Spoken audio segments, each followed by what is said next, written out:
Hello and welcome back to a new video. Without wasting any time, let's get started.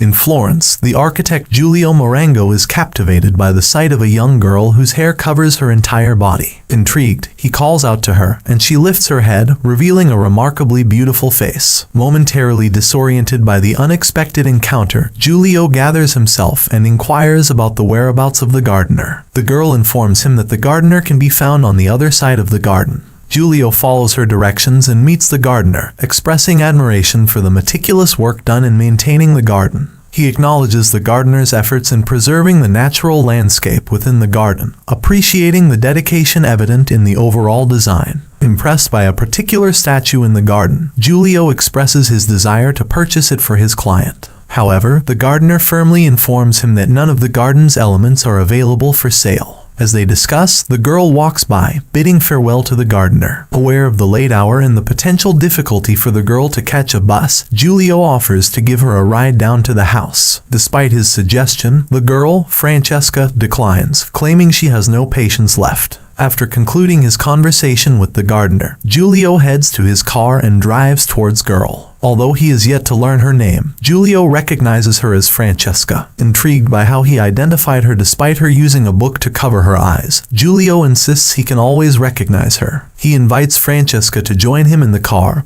offering her a ride. As they drive away, Giulio notices Francesca engrossed in a botany textbook, prompting him to initiate a conversation about botany. Curious about her thoughts on cypresses, he inquires, but Francesca admits she doesn't ponder much about them except for the disheartening fact that they are dying. Giulio then shifts the conversation to Tuscany, and Francesca reveals that she has figured out the answer to a question posed by her friend. Intrigued, Giulio asks about the question, and Francesca discloses that it pertained to what attracts her in a man. She now firmly believes that the hand is the most captivating. According to her, hands convey diverse feelings and emotions when they reach out to touch someone. And she confesses that at that moment, his hands seemed to express a desire to touch her. Unfazed by Francesca's suggestion, Giulio continues the conversation and informs her that he needs to check something in the garden. Stopping the car, he steps out, prompting Francesca to express a desire for him to touch her at least once. So she takes his hands and licks them, then rubs it on her. Amused, Giulio denies any fear and proceeds to the garden.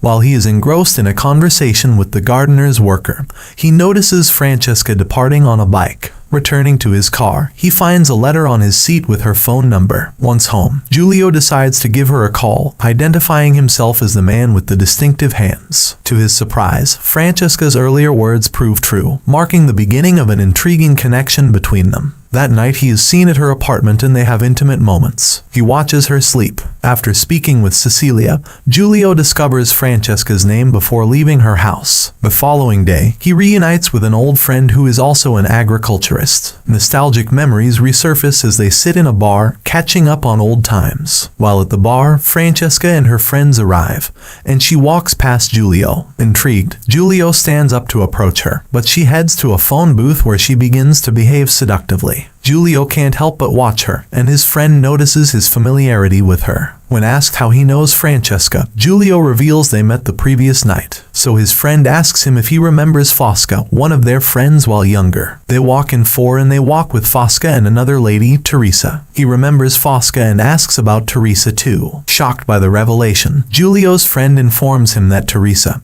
whom Giulio inquired about, no longer retains her youthful appearance. Adding to the surprising news, Giulio's friend remarks that Francesca doesn't resemble Fosca. Bewildered, Giulio seeks clarification on this statement. His friend drops the bombshell. Francesca is Fosca's daughter, and Fosca has passed away approximately 5 years ago. As a young boy, Fosca and Giulio had a romantic relationship before Fosca left with a contractor to Africa, where Francesca was born. However, Giulio insists that he cannot be Francesca's father, asserting that Fosca left him for another man. However, his friend discloses that Fosca returned later, divorced the man, and lived alone with their child, Francesca. This unexpected revelation leaves Giulio grappling with the complexity of his connection to Francesca and the possibility of being her father. Giulio's friend suggests that the information may just be a rumor, but he learned about it from Teresa, known for spreading such news. Giulio decides to confront Teresa, who maintains her suspicion about Francesca's parentage. She reveals that Francesca was born precisely a year after Giulio's relationship with Fosca ended.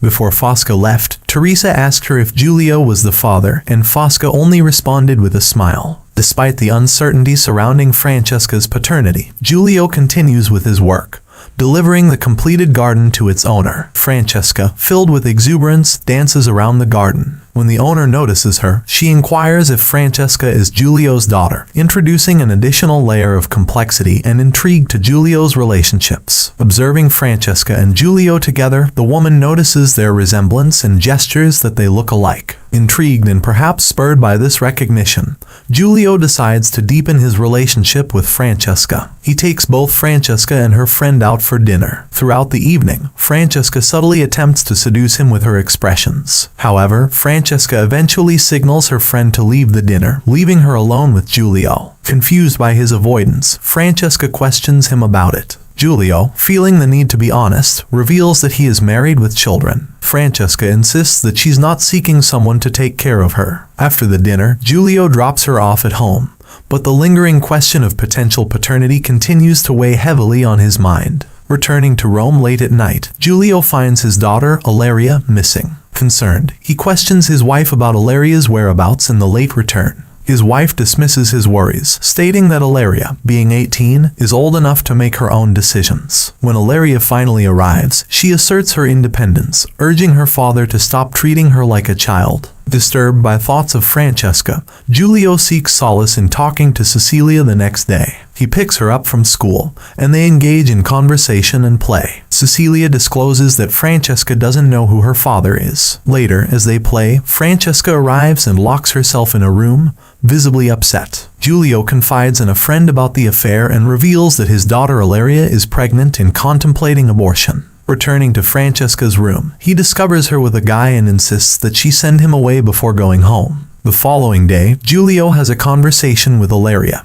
who reveals her plans to have an abortion in London. When Ilaria's baby's father calls, Giulio attempts to speak with him, but Ilaria refuses. The family dynamics become increasingly complex and strained as Giulio grapples with the challenges within his relationships. In the midst of a tense conversation with Ilaria about her pregnancy, she claims it's not Giulio's fault, stating that she initiated the sexual encounter. Frustrated and angry, Giulio vents his emotions. During this conversation, Francesca calls and Ilaria picks up, handing the phone to Giulio. He speaks to Francesca as if she were a random girl, attempting to maintain a sense of detachment. Ilaria catches on and asks him if Francesca is attractive. Shortly afterward, Francesca arrives at Giulio's house and his wife answers the door. Francesca approaches Giulio, informing him about a horse race they plan to attend together. After the race, they share a meal with her adoptive father, Bartolo. As they stroll, Giulio broaches the topic of Francesca's true parentage, asking if she has any interest in knowing her biological father. However, Francesca expresses disinterest, stating that it wouldn't change anything for her. She asserts that even if he were to appear, she would merely greet him and leave. Later, Giulio drives Francesca home, but finding her house filled with people, they opt to go to a hotel instead. Francesca undresses promptly, waiting for Giulio on the bed. However, Giulio remains in the bathroom until she falls asleep, navigating the complexities of his relationships and the emotional turmoil within his family. As Francesca sleeps, Giulio quietly leaves the hotel, and she tearfully watches him go. Giulio, feeling the weight of the situation, contacts his friend again, learning about a notary where Fosca supposedly left a letter for Francesca's father. Upon reaching the notary, Giulio discovers that Fosca retrieved the letter a few years later. Fosca claimed to have found a man who was willing to take care of her daughter, and she was in love with him, showing no interest in finding the real father. The priest at the notary doesn't know the name of the man or where he was from. Determined to reveal the truth to Francesca, Giulio meets her at a restaurant. During their conversation, he receives a call and steps away briefly. Upon returning, he finds that Francesca has left. Distraught, she reflects on the situation and sheds tears before meeting Giulio again. Francesca, with a mix of emotions, tells Giulio that a father is someone who stays with their child and not someone who reappears after 20 years. She declares that Bartolo, her adoptive father, is her true father, not Giulio. The revelation brings a poignant and emotional conclusion to their complex relationship. Returning home, Giulio discovers his wife packing and inquires if she is leaving. However, she reveals her intention to follow Ilaria to Madrid to be with her lover. The couple engages in a conversation about their marriage, with his wife insisting that she is still in love. Surprisingly, she suggests that Julio should follow Ilaria to Madrid to give her some space. Accompanied by Francisca, Julio travels to Madrid. Upon meeting Ilaria, she shares that she has realized her lover is not truly a man and has decided to keep the child and raise it on her own. Ilaria then runs off, leaving Julio and Francisca alone. They decide to go to a club together, and later, back at home, they share intimate moments and enjoy each other's company until they eventually return to Rome. Once back in Rome, Julio and Francesca go to watch a movie together, marking a new phase in their relationship after the tumultuous events and revelations they experienced in Madrid. As the movie ends, Julio falls asleep, and when he wakes up, he realizes Francesca is nowhere to be found. Frantically searching for her, he remains unaware that Francesca is watching him from a hidden spot.